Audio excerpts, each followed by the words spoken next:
mineralogi. Nah, di sini saya akan menjelaskan hasil poster yang telah saya buat yang berjudul tentang mineral enargit. Nah, pertama-tama, apa sih pengertian dari mineral itu? Mineral adalah sebuah padatan homogen yang terbentuk secara alamiah di alam, anorganik dengan komposisi kimia tertentu dan susunan atom yang teratur. Sedangkan pengertian kristal adalah suatu susunan padat yang dibatasi oleh polihedral atau bidang muka yang mencerminkan suatu struktur dalam yang susunan atom, ion maupun molekulnya tersusun secara teratur.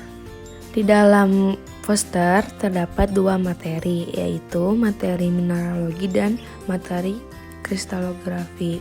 Yang pertama, materi kristalografi yaitu terdapat sistem kristal dan kelas kristal dari mineral enargit. Nah, mineral enargit memiliki sistem kristal ortorhombik dengan rumus A tidak sama dengan B tidak sama dengan C dengan sudut alfa sama dengan beta sama dengan gamma sama dengan 90 derajat. Sistem ortohombik mempunyai 3 buah sumbu yang tidak sama panjangnya dan saling tegak lurus. Satu sumbu vertikal yang disebut dengan sumbu C, satu sumbu yang lainnya memanjang ke belakang dari arah depan disebut sumbu A, dan satu lagi sumbu yang ketiga dari ke kiri ke kanan disebut dengan sumbu B atau sumbu makro. Nah, di dalam sistem ortohombik dibagi lagi menjadi 3 kelas, yaitu kelas rombik piramidal, kelas rombik dipiramidal, dan kelas rombik disphenoidal. Nah, di sini mineral enargit mempunyai kelas kristal rombik piramidal yang merupakan kelas ke-6 dengan rumus MM2. Nah, rumus MM2 ini jika diproyeksikan ke dalam bentuk 2 dimensi, maka akan seperti gambar pada di poster. Jika didefinisikan, maka MM2 adalah sebuah kelas kristal yang dibangun oleh 3 buah sumbu simetri berharga 2, 1, 1, dan 2 buah bidang simetri. Nah, setelah itu kita dapat lihat di poster ada sebuah bangun kristal lengkap dengan indeks Miller pada masing-masing bidang permukaan. Kemudian kita masuk ke materi mineraloginya. Kita di sini akan membahas golongan mineral enargit berdasarkan klasifikasi Berzelius. Nah, sebelumnya klasifikasi Berzelius sendiri terbagi menjadi 8 golongan. Yang pertama yaitu golongan native elemen, yang kedua golongan sulfides dan sulfat, yang ketiga golongan halides, yang keempat golongan oksides dan hidroksides, yang kelima golongan karbonat, nitrat dan borates, yang keenam ada golongan sulfat, kromat, molybdate dan tungstase, yang ketujuh golongan fosfat, arsenat dan vanadis, dan yang terakhir golongan ke-8 yaitu golongan silikat, di mana golongan silikat merupakan mineral yang paling banyak ditemukan di permukaan bumi. Di sini mineral enargit termasuk ke dalam golongan kedua, yaitu golongan sulfides dan sulfosat. Sulfides sendiri adalah persenyawaan kimiawi di mana unsur sulfur bergabung dengan unsur-unsur logam dan semi logam. Sulfides juga dibagi lagi menjadi 2 kelompok. Yang pertama, tellurium menggantikan unsur sulfur, dan yang kedua, arsenik menggantikan unsur sulfur juga.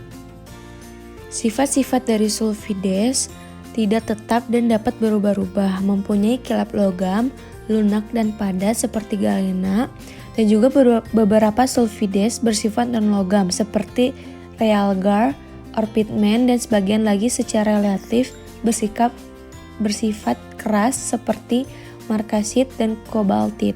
Golongan sulfides merupakan biji-biji yang sangat penting dari lead, zinc, iron, dan copper. Sulfides terbentuk dalam lapisan-lapisan hidrotermal di bawah permukaan air atau di dalam tanah, sehingga dengan mudah mineral-mineral dapat dioksidasi oleh sulfat.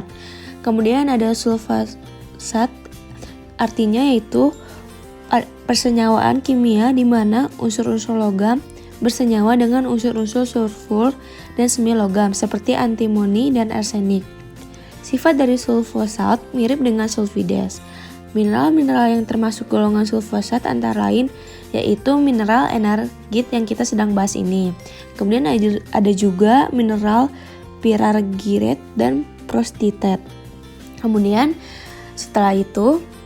Kemudian di sini saya akan bahas tentang sifat fisik dari mineral energit.